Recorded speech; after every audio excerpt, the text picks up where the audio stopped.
Well, very, very mixed feelings on this one because let me state up front, I am, quote, a person of color, actually Latin American. So I am a little biased here and have seen some of the worst of the MCU, and I don't like it. I don't like Infinity War. I don't like Endgame. I don't like Thor 2.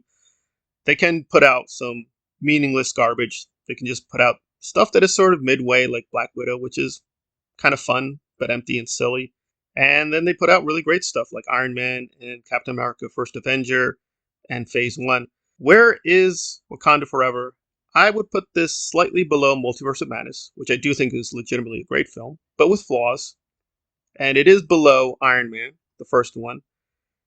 And it is far above Black Widow and Infinity War, which were fun spectacle films. But if you think through the plot and characters, as well as even the basic story, it's pretty much drivel. This one, they took the time and effort to construct a very basically good story, but then they overindulge in a lot of moments, a lot of emotive moments, but I didn't feel it in a lot of places. But overall, I did find this a very strong, tragic kind of melodrama with some very, very good action scenes in many places, but also very weak action scenes. Very strong acting in certain scenes, very bad acting in certain scenes. And I will go against the grain. I don't think Angela Bassett actually did that good a job here. I think she did a functional job. People were talking about she deserves an Oscar. I don't think so. It wasn't cringe, but it was kind of like, okay, that was pretty good. I would honestly say that Duke was a very good actor in this. Bilbo was a very good actor, and Shuri was really decent for most of the film. I think two-thirds of her performance was very believable, and definitely Huerta as Namor was also very compelling. But then there was just a lot of weak stuff with the other characters. Most obvious one is Ironheart. They're setting her up.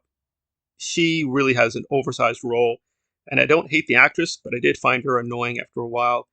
And it seemed very plot contrivance. She's just there for the vibranium subplot, which is critical. It is critical to this film. You can't cut her out, but I think they could have edited her ways more wisely. And there is a lot to love here with the visual spectacle, the production design. But then there's a lot of places the editing is sloppy and the visual effects are not as sharp as they could have been. And the twists, when they happen, they're good, they're plausible, they're believable, but there's a lot of borrowing. They're borrowing a lot from Game of Thrones. They're borrowing a lot from No Way Home. Like the final sequence really is kind of stealing what happened with the Toby and Tom Holland Spider-Man. If you've not seen No Way Home, I'm not going to ruin it, but there's a very critical moment when they interact and you're like, oh. But here it's kind of like Shuri facing herself in a way. There are too many good things to say this is legitimately a bad film. So I can't join the easy rage clicks that are going to say, this is the most horrible, evil, Boeing thing ever. I think for the most part, the running time was justified. But there are many places you're going to nitpick and quibble and say, that really could have been constrained, or that needed a little bit more time with this or that character. But I think overall, the narrative was not strong, but it was, for what it needed to be, was very, very good. Again, in terms of what it needed to do to mourn the passing of Chadwick, but also set up the new Black Panther and set up mythology evolving into a new place. And I will say, yes, this is a very woman-centric film. And at times I did think the theme of, quote, woman and mother went way too far. That's why I'm criticizing the Angela Bassett portion, because that felt like they overplayed that card way too much. It does pay off. It is there for a reason, but I did think they went back to that well way too many times. They needed to moderate themselves. So overall, I would recommend this. I do think this is a very good film, but it does have a lot of flaws. There are a few plot holes that are legitimate. They're not massive plot holes and things people are pointing out to. No, Namor would do those things. He would do some crazy decisions. And I did think they made a critical, massive bad decision because there's a lot of death in this movie. This is a very tragic film. There are a lot of jokes, which I think were stupid and lame for the most part, but some did work. But it's a very tragic, sad story. I think even for Namor, him doing a certain killing so brutally was really off the charts. Not a good idea. But I do respect Ryan. I do think he's a very good director. I think the first film, however, was really trash. I just think it was very amateurish. It felt very silly.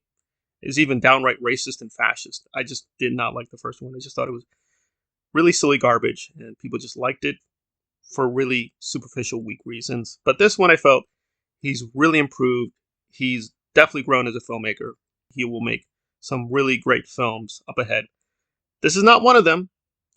I think, like most directors, you have that dilemma that their earliest films are their best films, and then their later films are their best films, and their middle films are kind of like, okay, it's interesting as a growth experience, but still need room for a lot of growth. So I don't know if they needed another writer, he needed a different editor, but something along the way just wasn't panning out because the Ironheart story is too big in this, and it really crippled the story in many ways. But overall, it's very good stuff. I wish we had more with Bilbo, more with Mabaku, and more with some of the other characters because they really were not served very well. But where it is good, it is good. We will see Killmonger. He makes a really good cameo appearance. I thought that was appropriate, but I wish it could have been better. I'm going to give Black Panther a confident 7.75. It's a very good film, but if you want a better film, I'm not going to lie, see Black Adam, see some of the Phase 1 films, or see a Paul Thomas Anderson film. For what they wanted to do, I think they did a pretty good job, but it is a good job. Not flawless, not terrible, just very, very good.